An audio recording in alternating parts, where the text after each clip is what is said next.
We wanted to get together to talk about what the governor is going to sign in a few minutes. We have taken, since the last 4 weeks and 2 days, a lot of time having discussion among Republicans and Democrats, House and Senate, working on a bill that was just enrolled in both chambers and has been delivered to the governor. I cannot say enough about the cooperative nature that we have worked under in these past few weeks and the discussions that have been taking place with one objective in mind: taking care of the Kentucky citizens that were most recently hurt in eastern Kentucky and continuing our efforts from that which happened last December in western Kentucky. I want to make this clear, particularly towards eastern Kentucky, but as to western Kentucky. Certain things have become ripe for action, and I believe it incumbent and critical for the press to be involved in this, such as the loss of revenues for the school systems due to the reduced tax value of the property, where you lost a house and you only had the land, and therefore $85 million of taxable property values were lost, like in Warren County. That's not going to happen just yet in eastern Kentucky, but it will. So we had to step back and make that correction. But now what we have to do, and what needs to get conveyed, is that we have to get people in appropriate housing, and there are monies in this bill and in the prior budget to deal with that issue now. There are communications going to get that temporary housing, and I know the governor has updates on how they are moving and how fast they are moving and where they are coming from. Upon that, then we will take the next step of looking on how we rebuild and change and potentially put people in a better housing pattern. But the bill we passed today takes a substantial first step, a very substantial first step in rebuilding eastern Kentucky.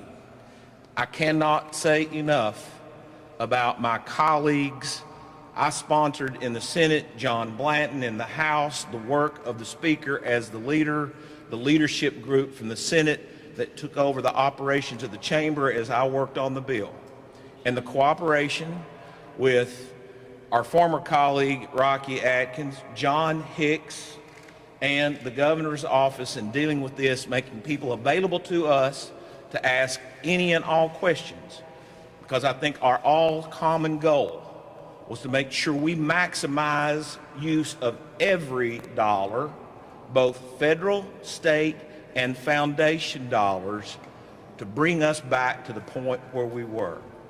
So with that, thanks to everyone here in front of you, from both branches, both parties, and both chambers. And my colleague in this, in the legislative process, directing this through, I want to introduce Speaker David Ogden. Thank you, Robert. We just passed, or just the bill that we just passed, I think was probably part of the most seamless process that I've had the opportunity to be a part of since I've been in the legislature. And you know, rarely are the lights on when we're all pulling in the right direction. Usually the lights come on when we are divided over something. And I think this was a great opportunity to highlight the efficiency of the legislative institution and how it worked as it was supposed to in crafting this legislation. Incredible thank you to the administration, the governor, to Rocky, to John, everybody in the administration that all immediately went to work to provide this relief as quickly as we possibly could. We could have probably come into session a little bit earlier and gotten some things done, but I think it would have been incomplete. When we were ready to act, we acted, and we acted appropriately. There were a lot of raw emotions on the floor today. I think you saw that, and that says a lot about how personally and how seriously the members of chambers took this endeavor. a great deal of thanks goes to our entire Mountain Caucus, and particularly the few minutes that they took away from working on the ground in their districts, they were pulling together to help coordinate this effort, and so very proud of the efforts that they put forth.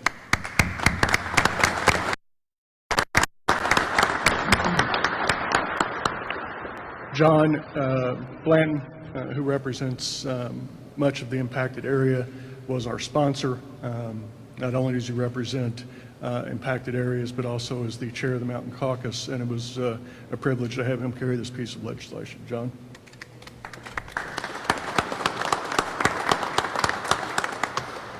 Thank you, Mr. Speaker. It was an honor for me to be able to carry such an important piece of legislation that will directly impact my area, our area, the Mountain Caucus area. We've been through a devastating time over the past 4 weeks. We are a strong, proud, resilient people, and we will get through this. But we need a little nudge along the way, and this is that nudge. I can't say thank you enough to the governor, Rocky, and the entire executive branch, to leadership in the Senate, leadership in the House, to steal a phrase from the governor over the past few days and saying this is not a bipartisan, it's a nonpartisan bill, but I'm going to add one to that. This is a Kentucky bill. This is Kentuckians coming together to help Kentuckians. And so I'm greatly honored to be able to do this. I will say this, that information will continue to come in, and we will have to adjust as we move along. There will be other things that have to be identified and needs met. This is step one. Step one. Right now, we still have people in tents. We still have people in shelters. This provides funding for intermediate housing to get them out of the tents and get them into something with a roof, and we'll have heat because we're getting ready to go into cold weather months. So that was an important piece of this that was maybe somewhat misconstrued, and I want to assure people that not only are there intermediate housing on the way as we're speaking here today, but we are prepared to make further purchases to ensure that we get every single family and individual out of a tent, out of a shelter, into housing. And it couldn't have been done without all of us here today. And for the members of the Mountain Caucus, they've been on the ground since day one.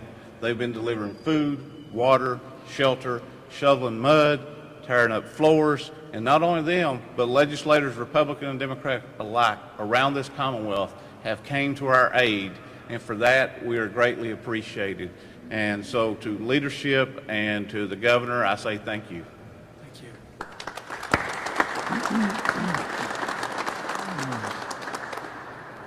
So nearly 1 month ago, almost to the day, Eastern Kentucky was hit by what would be the deadliest, most devastating flooding event that we have ever experienced. We lost 39 of our fellow Kentuckians. 2 more remain missing, and thousands have lost everything at such a profound level. It's almost changed how you feel when you hear that phrase. From the beginning, the executive branch and the legislative branch have been working seamlessly. Members especially of the Mountain Caucus have been communicating with us in real time at the EOC, and we have been reacting and responding to what they have seen on the ground, and I know that our response has been better because of that information, because of their ideas, and because of an ability to communicate and hopefully get the word out where help is and how to access it. Since the very beginning, this has been one of the greatest examples I've seen of non-partisanship, of just simply caring for your fellow human being and living out our shared faith and values. 3 days ago, I announced a special session of the General Assembly to address the dire needs of our Eastern Kentucky family and communities, and today the General Assembly has delivered. We stand here together in your Capitol Rotunda, and we stand united. We stand united in our love and compassion for everyone who lost someone during these floods. And we stand united in our purpose to help the people of Eastern Kentucky rebuild their lives and rebuild their communities, with this special session only being one piece and one step of what it's going to take to make that a reality. In just a few minutes, I will sign into law the Eastern Kentucky State Aid Funding for Emergencies, or EK SAFE. I want to say at the top here that none of this would have been possible without Senate President Robert Stivers, House Speaker David Osborne, all the majority and the minority leadership, every single one of the Mountain Caucus. But I think, as you've seen in this session, everybody just showing up to do the right thing, loving our neighbor as ourselves, and remembering that Eastern Kentuckians are Kentuckians.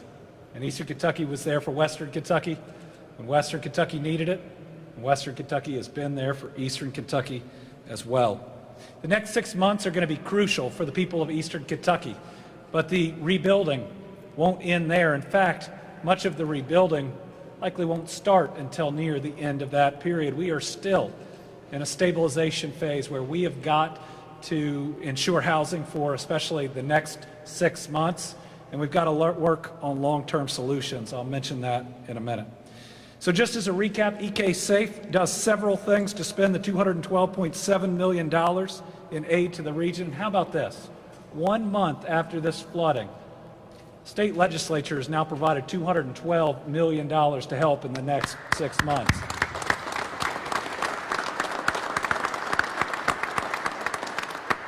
$115 million goes to the Department of Military Affairs Division of Emergency Management.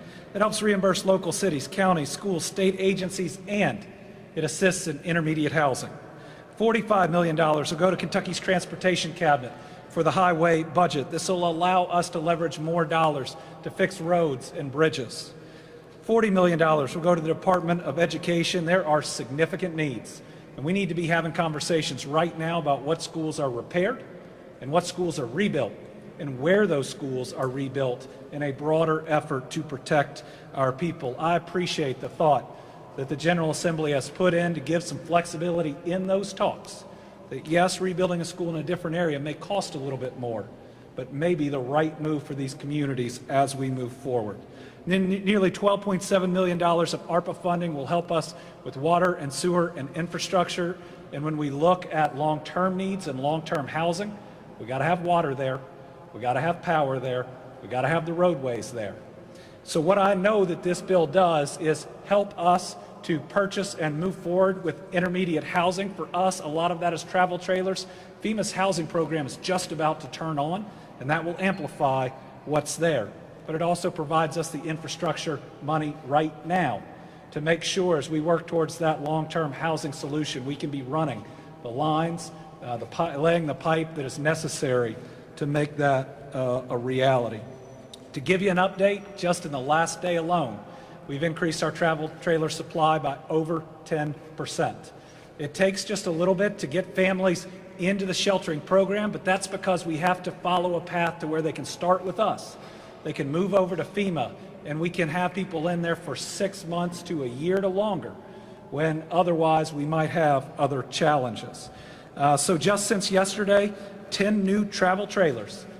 Each of those come into Perry County. They are the first set of travel trailers in Perry County. That took us from 94 to 104 travel trailers on the ground right now. Just since yesterday, 6 additional households inside of travel trailers. Those are 5 in Breathitt, because we've just gotten those on site, filling them up fast, and 1 more in Floyd County.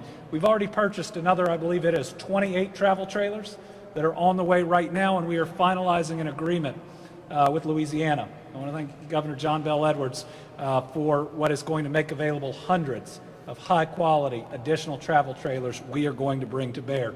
You are going to see increases day in and day out in a way to where we can stabilize our folks as we move towards a longer-term solution. And I know everybody here, just like me, is pushing FEMA to do more. They need to do more. And there's going to be another FEMA challenge when we look at new opportunities for where people live. And FEMA will need to step up and provide different funding or different types of buyouts that can actually make that a reality, because we cannot ask people to go into debt, to go from a place they've owned for decades to potentially somewhere else. I want to thank everybody who is up here, who has been a part. First, I think one of the most unprecedented effective emergency responses we've seen in the history of the United States. Yes, we lost 39 people. We saved over 1,400. That's because Kentucky has the best National Guard in this entire country. Yeah.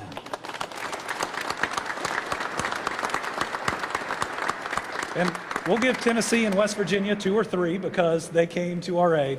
It's the Kentucky State Police, and I'd be remiss if I didn't mention that we lost a member of the Tennessee State Police that actually trained us in the use of the hoist just yesterday. I know that a lot of the lives saved were because of his work, and we mourn with that family. Because of our first responders from so many different areas and what they did, and now our legislature, which is here, I don't think we've ever seen a month, almost to the day, providing relief. So to everybody out there, this is a statement, and you're seeing it. We're going to be here for the people of Eastern Kentucky and the people of Western Kentucky, because we added some help for them in this one too, for however long it takes. So I'm ready to sign this legislation and open up a little more than $212 million to help.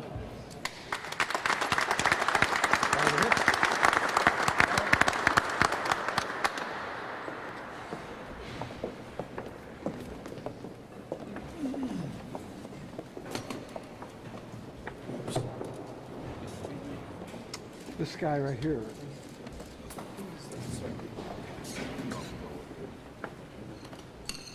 All right. We're going to endeavor to have a set of pens for our mountain caucus and enough for everybody else to deal. All right. Where are you, John? Just want to make sure. Yes, sir. All right. Thank you. And it is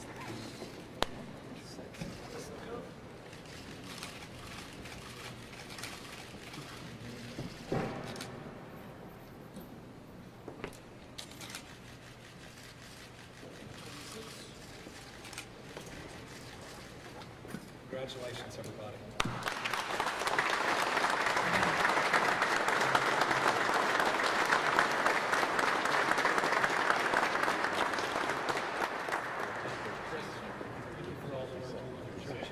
Thank you for working with our National Guard like you've been doing.